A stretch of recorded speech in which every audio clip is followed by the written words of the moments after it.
Plane of Existence, Chapter 8, In Love on a Friday.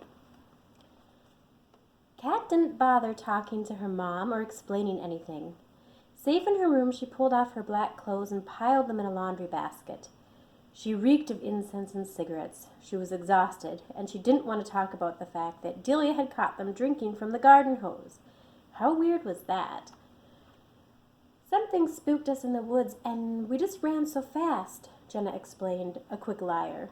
She was great at a lot of things that weren't so great. Stealing, lying, smoking, putting on gothic eyeliner, and getting attention from boys. Just to name a few. Kat was starting to doubt her character. She'd been so sure at the beginning of their friendship that Jenna was just lost, like her. As for Winnie, she wanted the continued distance, as much as possible. Maybe that was a bad wish, because that is exactly what she got. It had been a crappy week.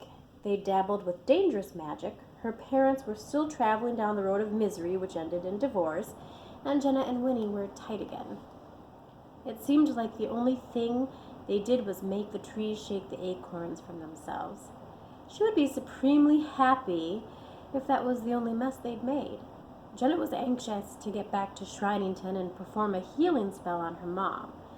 Now that Jenna actually had possession of Ruby's grimoire, it was likely to happen soon.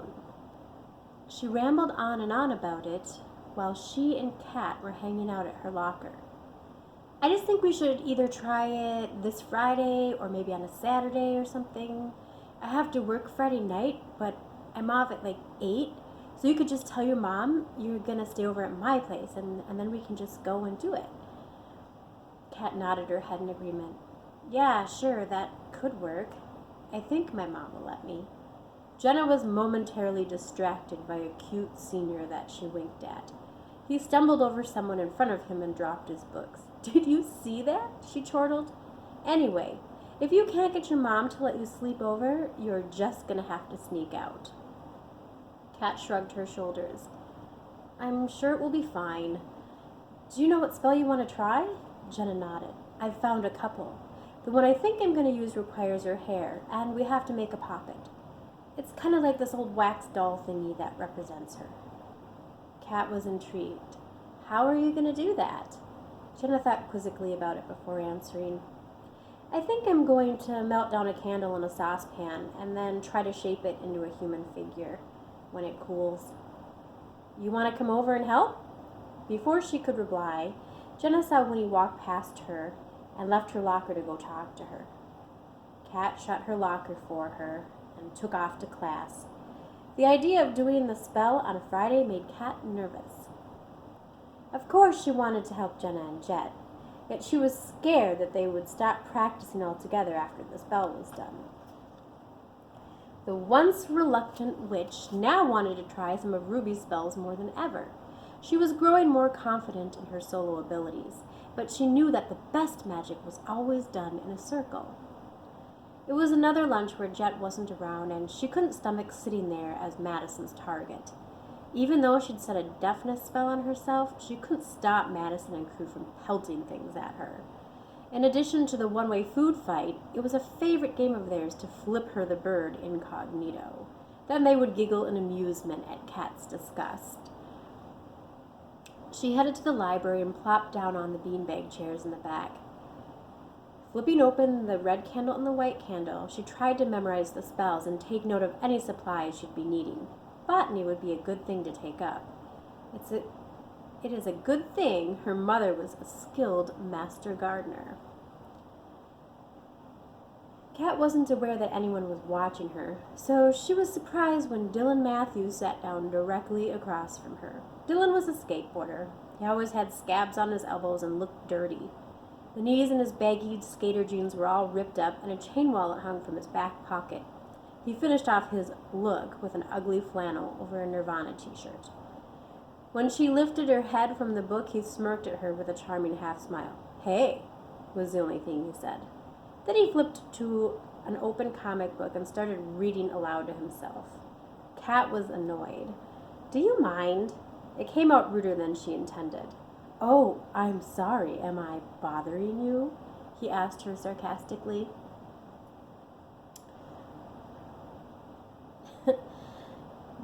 sit over there and I won't hear you. She pointed to some soft armchairs across the library that were unoccupied. Yeah, I could, but that's a problem, he said nonchalantly. Kat was confused. Why is that a problem? He did the charming smile thing again. Because then I wouldn't get to know you. She didn't know how to respond to that. Thankfully, he held out his hand waiting for her to shake it. When she tried, he pulled it back and combed it through his greasy blonde chin-length hair. Okay, Dylan. May have been grimy, and he was totally good-looking, though. Minus the scabs. He smirked again at his little trick. No, I'm kidding, he said, extending his hand. Then, just as she reached out to shake it again, he pulled it back, doing the same hair slick move. His chuckle carried through the library, and then he winked at her. Kat sighed, put her book in her bag, and got up to go sit across the room. Just as she was walking past him, he grabbed her hand. Looking up at her, his bright blue eyes twinkled. Wait, I'm sorry, that was stupid. I'm Dylan Matthews. I've seen you here a few times, and I just wanted to come over and say hi. Kat cocked her head to one side. Hi, and now goodbye, she replied, a tinge of acrimony in her voice. Kat could feel his eyes on her as she walked away. Same place tomorrow, then? He called after her. She was glad that he couldn't see the smile explode from her lips and the flush in her cheeks. Dylan Matthews. Yum. The rest of the day went by as fast as a shooting star. She saw Jet just before last period, and he was hanging out in Jock Row. Guess who was there, too? A pang of jealousy hit her as she watched Jet playfully push Winnie's shoulder. She flipped her blonde ponytail from one side to the other and continued their flirtatious conversation. Winnie looked more beautiful every day. She had surpassed Madison. Thank God the divine she was still a klutz. Jet called out to her, and she passed him. Hey, Kat, lunch tomorrow? She smiled and waved at him, but didn't confirm plans. He went back to talking to Winnie, obviously unaware of her hurt. Oh well, what could she do? It wasn't like he was her boyfriend or anything. Jet was a cute, sweet, funny guy. He was also her best friend's brother and probably had zero interest in her. He was also her best friend's brother and probably had zero interest in her in that way. Plus, she knew Winnie had pined after Jet for ages. She could hardly fault her for making her move. The girls were piling into Jenna's car when Jet arrived. Of course, Winnie was shotgun. Hey, Jen, I need to get a ride home with you. I feel kind of weird today. The girls were piling into Jenna's car when Jet arrived. Of course, Winnie was shotgun. Hey, Jen, I need to get a ride home with you. I feel kind of weird today, so I think I'm going to skip football practice, he said, and then gagged. It wasn't like Jet to ever miss a Thursday practice, especially since Friday was a big game against Albertville, their rival the next town over. Kat felt the blood rush to her cheeks as he climbed in back. She looked down and fiddled with her shoe, using her hair to cover her face. You okay, bro? You look kind of flushed, Jenna was concerned. Jet shook his head. I don't know. I was fine. Then during last period I started feeling really dizzy and thirsty. Hey, Winnie, can I get some of that Gatorade you gave me earlier? Winnie produced it from her backpack. There were only a few sips left, but Jet lustily drank it down. You are probably coming down with something. You should go to bed right away and stay away from Mom. I will take care of everything for her tonight. She doesn't need you getting her sick, Jenna said with worry. Jet was quiet the entire way home. He nestled his head on the cool window. When they dropped Winnie off, she looked back at him and placed her hand on his knee. Feel better, okay? He just nodded. It looked like he was trying not to puke. Do you want to take the front seat, Jet? Kat asked him. His beautiful amber eyes looked so weird, like he was trying to focus them and couldn't.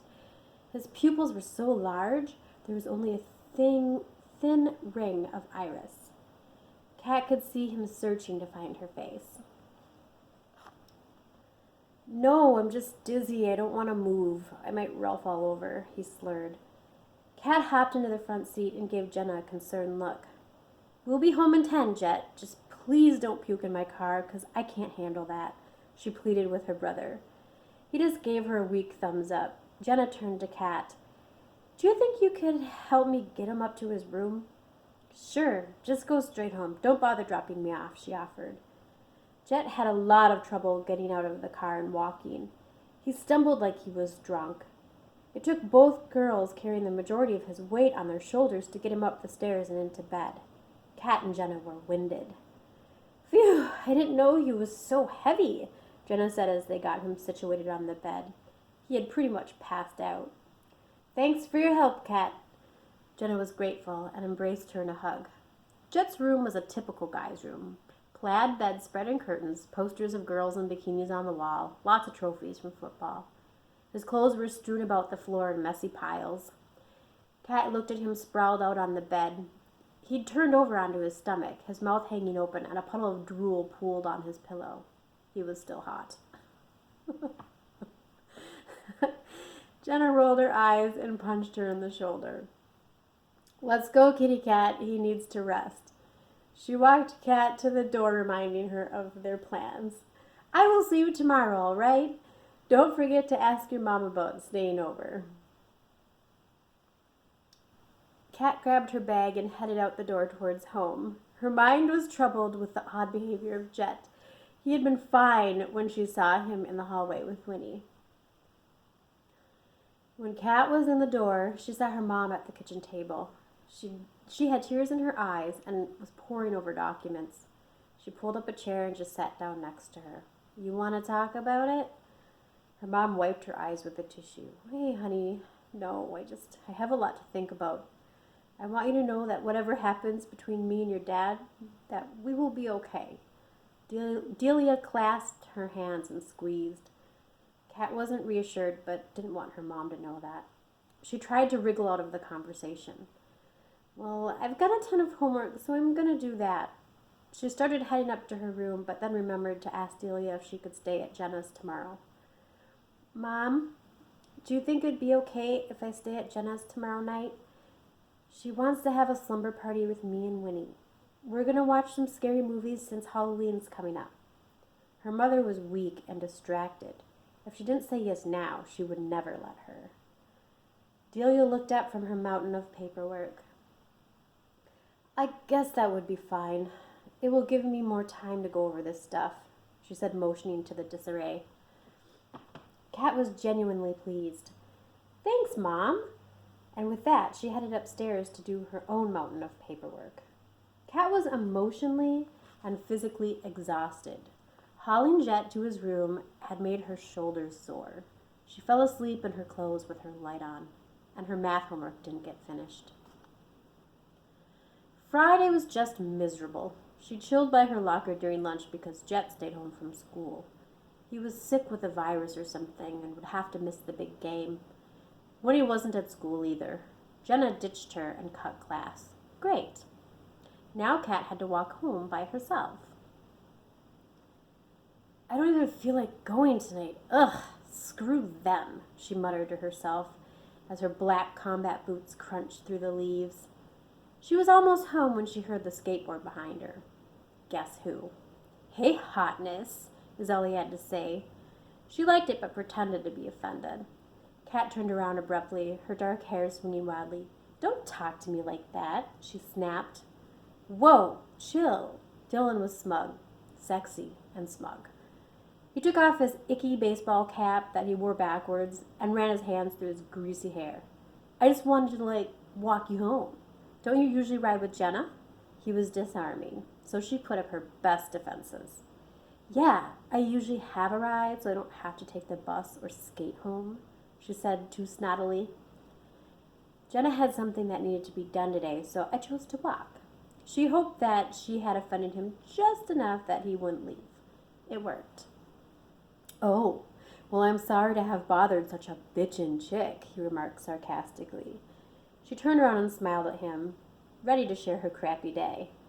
"Your tits are nice. That's about it," he said before turning around and skating off into the distance. Whoops, maybe she'd miscalculated. The urge to call out and tell him she was sorry lingered, but instead she let him go. Kat felt conflicted. She knew Dylan was trying to forge a friendship, but sometimes he rubbed her the wrong way. Was she too sensitive? Well, this day has been just perfect, she said to herself. Why did she care what some greasy skater boy thought anyway? She refocused her thoughts on tonight. She desperately needed to get a hold of Jenna to find out if they were still going to meet and work the healing spell. Maybe Winnie caught what Jet had and they had to delay. She hoped so. Her mood was in the gutter. Her mom wasn't home, so she went up to her room and called Jenna. No answer. And then she remembered Jenna was probably working. She decided to read a little more on witches' cards, also known as tarot. They were mirrored after a deck of plain cards, but adorned with intricate drawings that had hidden meaning. Witches believed that tarot could predict the outcomes of events. Of course, you had to actually know what each card meant. She started reading the descriptions of the suited cards to herself in an effort to memorize them. Fool, Lovers, Hermit. It would be nice to have a deck of her own. She would have to show Jenna. It might help them predict what they'd done the night the acorns fell from the trees. Tap, tap, tap, tap, tap. Kat looked to see fast wings, like a hummingbird, outside her window, but the sun was going down, and the shape she saw was not of a bird. She blinked her eyes and shook her head, trying to clear the image. She crept closer to the window and saw the little flying woman she'd seen near the willow in the woods. White hair, violet eyes, beautiful multicolored wings. She flung open the window, and to her surprise, the pixie was still there.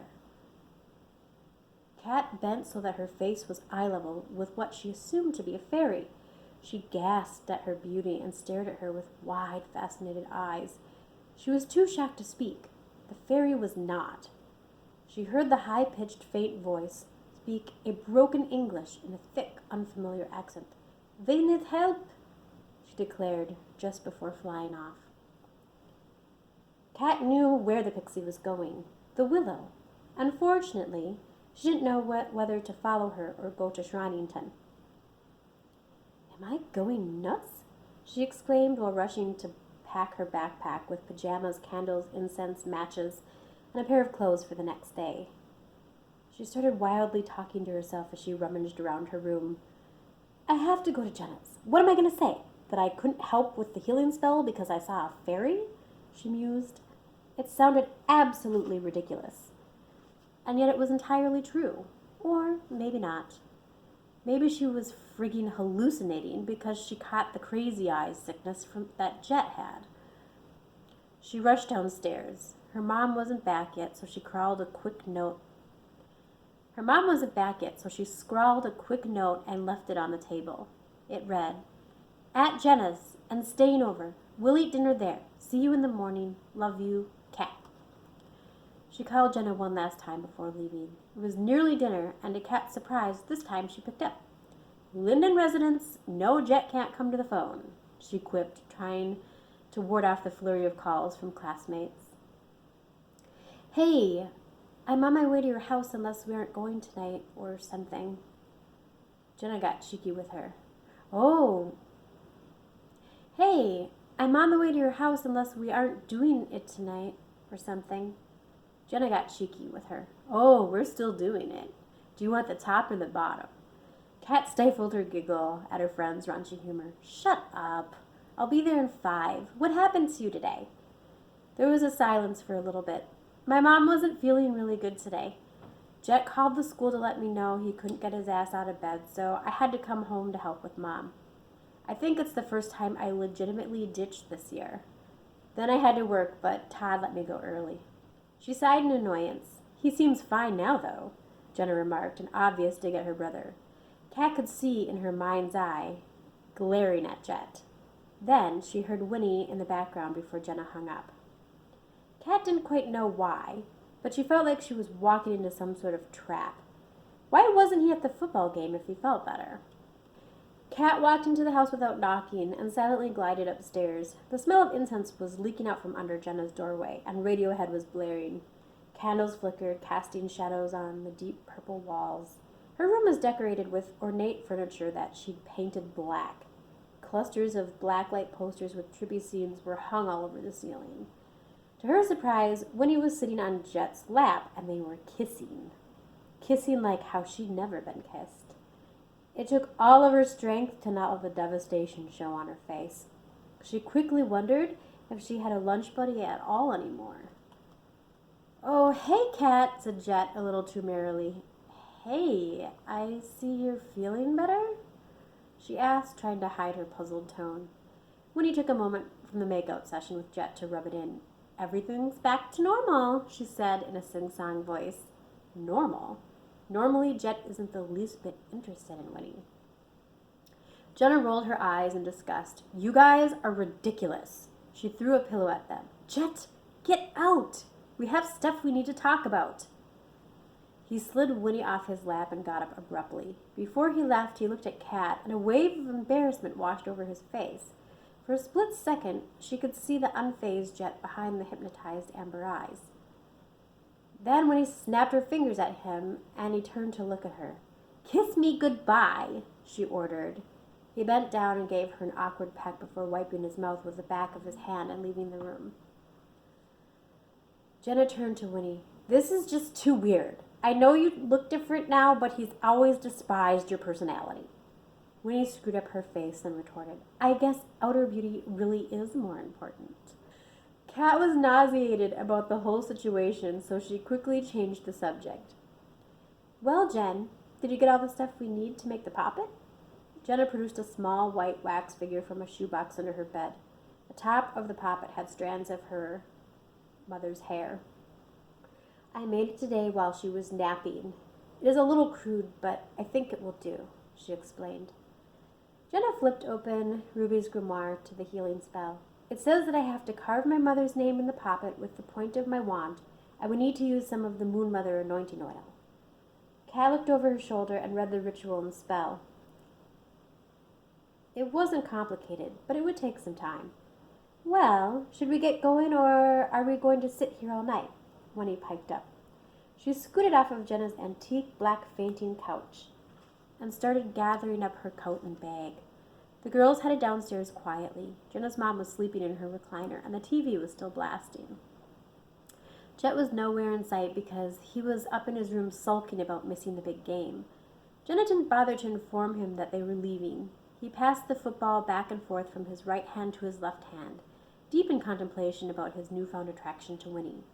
It was just so weird. He felt nothing for her now, but when he was near her, he found her irresistible. The crisp air and coarse wind blew the girls' hair and sent shivers down their spines. The crescent moon hung low in the sky, and they somberly walked toward the big Oak Ridge woods. They were careful to be quiet so that Kat's mom wouldn't notice them as they passed her house. All the lights were on, so Delia must be home now. Kat and Jenna were dressed in black so others would have to strain to see them. Of course, Winnie was wearing a colorful pink shirt and faded jeans with a light brown pea coat. She'd suddenly become quite the fashionista. Jenna grabbed Kat and Winnie's hands and began chanting. "Don't see me, times three, times three. Don't see me, times three, times three." They all joined, whispering the cloaking spell until they were through the field at the edge of the wood. Kat was pretty sure that they'd made it unnoticed. It had worked better than any of them had known. Delia had been washing dishes and looked out the window. For a split second, she thought she'd seen someone. As she leaned in for a closer look, she saw only the leaves swirling in the wind. The sky was inky indigo, with only the sliver of the moon shining through the spindly branches. The crunch of the fallen leaves under their feet seemed to grow louder with each step. When the wind rustled the corn husk, it almost sounded like clapping. There was something off about the woods. It was extremely creepy. Kat wondered if she was the only one who felt this way. When they finally made it to the vine entrance, Jenna turned to them in excitement. She held the flashlight up to her face and said in a wicked voice, "Are you ready to do my bidding, my little witches?" Kat let out a nervous giggle. She tried not to let on that she was spooked. "So, are you going first, or do I have to?" Winnie said haughtily. It was apparent that she didn't really want to be here and wanted to get this over and done with, probably so she could go suck face with Jet some more. She didn't even care that he was missing out on the most anticipated game of the year, or that she wasn't there to cheer at it. It struck Jenna as odd, but she forced herself to concentrate on the task at hand. Jenna pursed her lips together. "Okay, you wimps, let's go." They all linked arms, and Jenna led the way through the cave. The light of the flashlight bounced off the walls, playing tricks on Kat's eyes. It was like there were faces in the rocks. She tried not to look at them, but they appeared everywhere with all types of expressions. Some were angry, others were smiling. They reminded her of the masks of comedy and tragedy. She blinked her eyes over and over, but they still appeared. If Winnie and Jenna noticed, they weren't saying anything about them. It was taking them an eternity to make it through the tunnel. Finally, they entered Shrinington, and Kat sighed in relief. She went around to the torch holders that held fat white candles in them and said her fire spell. Fingertip burning bright turned this candle from dark to light. She then touched the wick of one candle and repeated, "All ignite." In a chain reaction, the candles lit. Jenna was slightly impressed. "That was cool! Where did you learn to do that? I could really use that spell instead of bumbling around trying to find a lighter all the time." Winnie chimed in, disapproving. "Practicing on your own, I see." Kat shrugged Winnie's suspicion off. "It's an elementary level spell, you guys. I'm surprised you haven't tried it yet." The momentary distraction of the fire spell was soon forgotten as the girls readied for their ritual. Kat made the pentacle on the slab with chalk, while Winnie set out the directional candles. Jenna placed the cauldron, chalice, bell, libation dish, wand, incense, god and goddess candles, and anointing oil in their respective spots. The girls each drew their wands from their bags. Kat used the same fire spell to light the corner calling candles, and they linked arms to start the ritual. After calling the directional guardians, Jenna pointed the tip of her wand and carved her mother's name into the poppet. She lit the god and goddess candles and the incense. The goblet was filled with wine from her flask, and she threw salt over her left shoulder, giving Kat her customary wink. Jenna started to read the healing spell from Ruby's grimoire. "In the name of the god and goddess divinely joined, the giver of life to us all," Jenna started to read the healing spell that she'd made up based off of Ruby's grimoire. "In the name of the god and goddess divinely joined, the giver of life to us all," Jenna started. Winnie and Kat repeated each sentence of the healing spell after her. "This puppet represents Mariah Linden and is charged with healing her." Then Jenna anointed the puppet with the Moon Mother oil. It was placed on the libation dish, and each girl pointed their wand at it. Jenna stammered, "I made up this spell because I thought that it would be more powerful if they were my words, but it's based off of Ruby's grimoire," she reassured Kat and Winnie.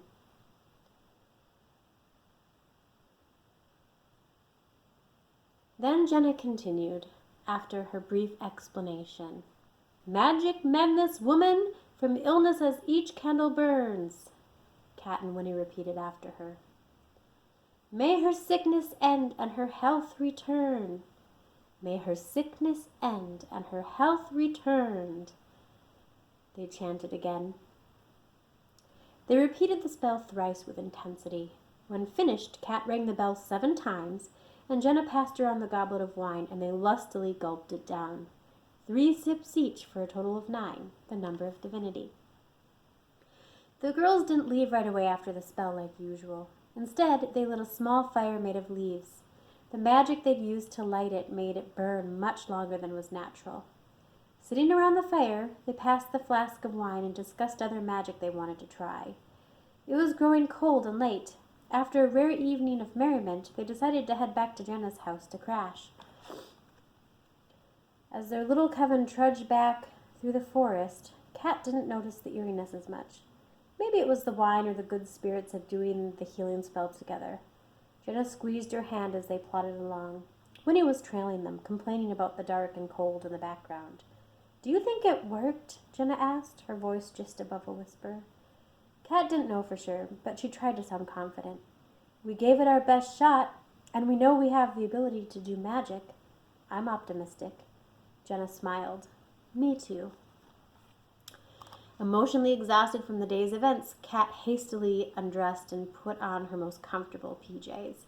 Her cozy room reminded her of what she'd witnessed there earlier in the day. She pondered the strange creature's appearance. It was so realistic. Was she going insane? Schizophrenia did run in her family. Her mind wandered back to a scene from her childhood. At age 5, she'd walked into a hushed conversation between her mother, grandmother, and great-grandmother. They were visiting the old folks' home, and the three of them were poring over old photographs. Delia sighed. She was so beautiful. Such a pity she died so young. Schizophrenia is so heartbreaking. No husband or children to look after her. Great-grandmother replied, "She was very eccentric, always seeing things that were not there and insisting on things that could not be. No man was willing to take that on." It was tragic to watch her mental illness consume her, but we tried our best to care for her. Then, noticing she'd entered the room, the three of them quickly changed the subject and tucked the picture of her great-great-aunt away. Heavy with the fog of sleep, she struggled to recall her name. Kat knew that she'd heard it, but before her mind could conjure it, the oblivion of sleep washed away all her worries. Dasakata wandered the branches near Pelivan's place, waiting for her opportunity to speak with him. Her thoughts were filled with Nesmaiga's flirtations and how she was going to tell Pelivan about her intentions. Would he be open to them, or was he already accepting Nesmaiga's partnership? She knew there wasn't much she could do other than state her desire to partner. Hopefully there was still time. Of course, the final decision would be made from Pelivan's Nyam and Sestrak. Their influence would be important. She knew that her own Nyam and Pelivan's were good friends. It was this hope that garnered her strength to speak with him secretly before he committed to any courtship with Nesmaiga. Finally, silvery laughter from a group of pixies rang out. Quickly she ducked into the shadowy corner under one of the winding staircases. Pelivan's heavenly voice was slurring his goodbye to the group. "Здесь одно Max Baknocha." "Here is home. Good night." She struggled with her chest light, hoping that its flicker hadn't garnered attention. She listened for Nesmaiga, but didn't hear her. Bravely, Dasakata stepped forward out of the shadows, hoping to catch him before he entered his branch. The group was startled by her, and body laughter fell to silence. Pelivan's smile faded from his face. He was in shock at seeing her there, this far down the willow, and the drunkenness overcame him. He was in shock at seeing her there this far down the willow, and the drunkenness overcame him. He was all but being held up by one of his friends. "Извинят, друзьяkas." "Excuse me, friends."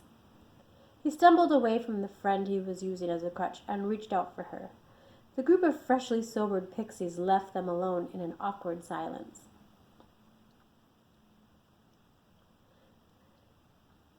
Dasakata felt the urgency to speak, and before she knew what she was doing, words were spilling from her lips. "Priva Pelivan, Pashal Prashan, Mina Nadak Razgatyam." "Hello, Pelivan, please forgive me. I need to talk to you." He gazed at her and his smile returned to his face. She continued speaking too quickly. "Mina slishat katyam ala Nesmaiga, mina vida unka zvietla." "I heard you, Nesmaiga. I saw her light." Pelivan interrupted her by suddenly stroking her cheek. "Nesmaiga krasotaka, nuk unka nyamtiam." "Nesmaiga is beautiful, but she is not you." The light in her chest erupted to full glow upon hearing those words. Suddenly, his lips were brushing against hers, sending her wings into a flurry. They kissed furiously before he pulled away from her. Pelivan's chest glowed bright before he abruptly ended the kiss. Then it quickly faded. He winced at his actions. "Pajal, proshin, mina shutka payanka." "Forgive me, I am a little drunk." Dasakata didn't want him to go, but she knew she couldn't stay. Someone would surely see them if he lingered. Besides, tomorrow was a very important day. Pelivan would be scouting the gnomes. The Mlad Ochanak needed to focus on the mission. The information they brought back would determine if the pixies were at war with those that had been their friends.